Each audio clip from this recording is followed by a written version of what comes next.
Sige. Sige. Si yun mga bay, meron lang tayong idadiagnose ngayon itong Toyota Vios. So yung concern nito, hindi gumagana yung aircon, so mainit. So first, pag ganito mga bay, syempre nang una yung titingnan kapag ayaw gumana yung aircon, tingnan nyo muna kung merong preyon. So tingnan natin, ganito yung ano na to, concern. Start muna natin. Yan. Okay. Tapos aircon. Ayan, aircon pero mainit.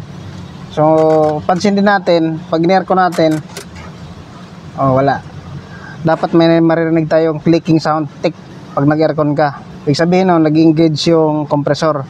So ito, kahit naka-on yung aircon mo, wala. Pero pansin mo, parang tataas yung RPM ng makina. Pero hindi sumabay yung pag-click ng compressor, tick. So ibig sabihin yan, hindi gumagana yung compressor. So maraming possible causes kung bakit hindi gumagana yung compressor natin. Una-una, kapag wala kang preyon, hindi rin gagana. Kasi meron tayong tinatawag na aircon pressure switch.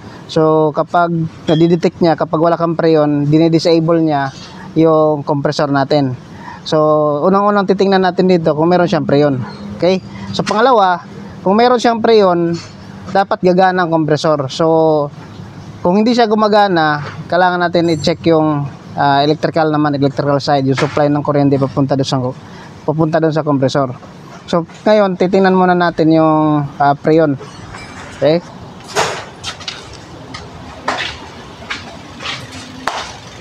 Okay na ba?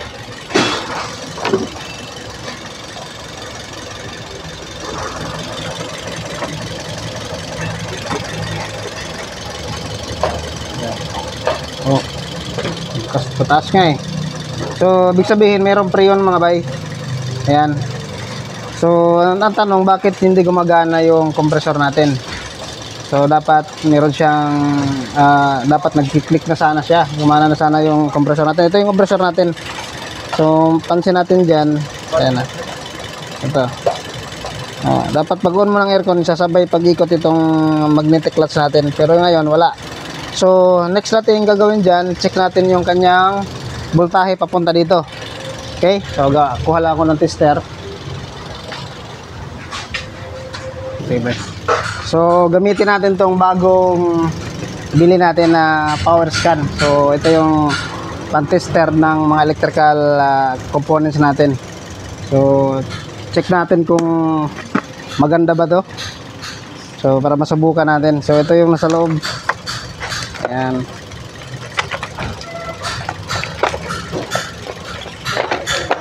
Susubukan natin ito mga bay. So meron tayong unang tester, pero medyo ito yung ginagamit natin dati. Ito pwede rin naman natin itong gamitin mga bay, pero mas maganda to kasi meron siyang nababasa natin dito yung kanyang voltahe. So makikita na rin natin yung voltahe natin. Ayan.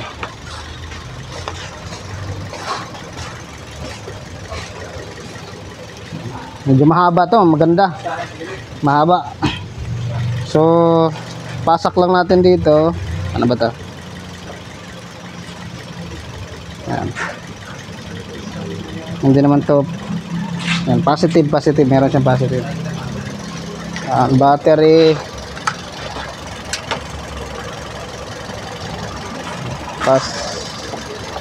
Positive. Yan o. Milaw na kagad. Wala yung ano natin, siyempre yung adapter natin. Sana ba yung adapter nito? Ito.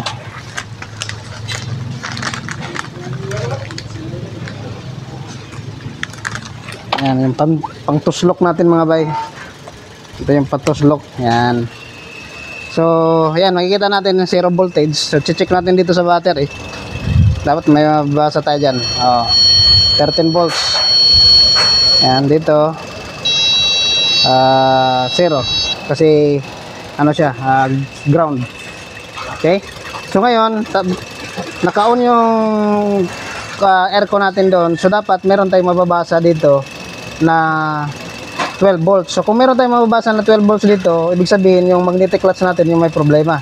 Pero kung wala tayong mababasa dyan na 12 volts, possible yung supply natin, it's either fuse or yung relay natin. Okay, So, ang gagawin natin,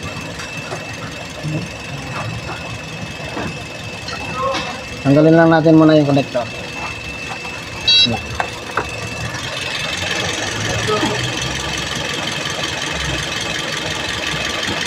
Yan. Okay. So, itong portion na to mga bay, ng connector. Makikita. Yan, ito. Ito, papunta to dun sa relay natin. Yan. Ito naman, papunta dun sa tawag nito sa magnetic clutch. So, dapat meron tayong mababasa dito na 12 volts. Yan. Yan. So, ngayon, pag tinusok natin to, wala tayong nababasa. Yan o. Wala tayong nababasa. 0, 0. Diba? 0. Yan, 0 volts. So, ibig sabihin, walang supply galing dun sa relay natin. Or dun sa fuse. It's either fuse or relay yung may problema nito mga bay. Then, ito, pwede rin natin tong i-command. So, yung magnetic clutch natin, so, supplyan lang natin siya ng positive. Titingnan natin kung meron mag-click yung compressor natin. Sige. Yan. So, susupplyan ko ngayon siya ng positive. Dapat may makikita natin na mag-click yung magnetic clutch. Okay? Yan. Kita nyo nga bay? Supplyan ko. Off ko. Yan. So, supplyan ko. So, yun yung kagandahan ng ano na to.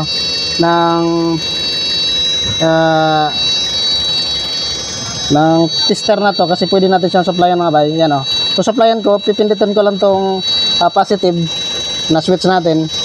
At titingnan natin kung magagana yung compressor. Yan o. Yan. Okay? So, nakita natin na gumana yung compressor mga bay. Ibig sabihin, goods yung magnetic clutch natin, nag-i-engage siya. Yung problema nito, papunta doon sa wiring natin. So, yung hanapin natin, yung supply, galing doon sa fuse natin or kaya sa relay. Okay? Sige, patayin ko lang. So, yung susunod natin gagawin, check natin yung fuse at saka relay. So, nandito yan.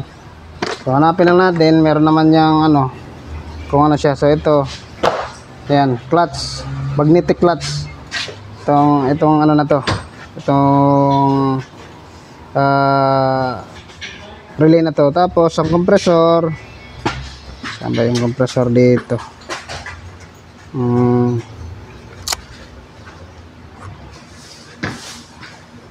Fan ST. Horn. Pero tingnan muna natin dito mga bay. Malalaman natin yan dito sa relay. So, bunutin lang natin itong relay. So, tingnan natin kung meron siyang supply. Yan. Okay. So, dito pag test naman ng relay, yan. Dapat meron tayong mababasan dito na positive, dalawa, tapos isang ground, tapos isang supply papunta doon sa compressor natin. Okay? So, ibalik na natin to ditong sa compressor. Okay. Yan. So, dapat pasuyo ko bray pag on sa kanang kuan aircon. Pa-start na rin.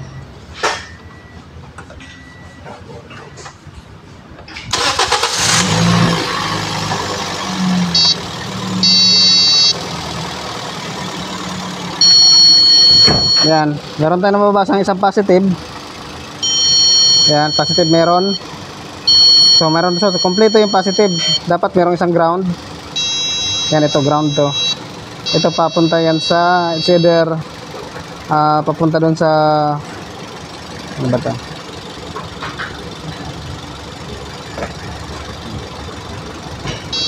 Yan, isa ground kompleto. So, kompleto yung circuit. Yan. So, dalawang positive, dalawang may isang negative. Yan. So, ang tanong, bakit ayaw gumana ng ano natin? So, it's either itong relay natin may problema. Yan. So, paano ba natin ito testing? Yan. Tingnan natin, testing natin to. Supplyan lang natin ng Wala na. Ano. Dapat pag sinuplayan natin, meron tayong maririnig dyan na clicking sound. Ito wala. Wala na ba eh. Meron siya pero konti, mahina. Yan o. Okay. So, ito yung problema nito. Ito kasi yung, dapat ito positive. Positive to. Tapos ito ground. So, meron namang ground pero mahina. So, possible ito yung problema nito mga bay. Okay? So, papalitan natin to. So, para ma-confirm natin, pwede rin natin to magpalit tayo ng ibang fuse, yung ibang relay, isuswap lang natin siya papunta dito. Pag nag-okay, ibig sabihin, confirm ito yung relay, itong relay. Okay? Off, bright. Tapos,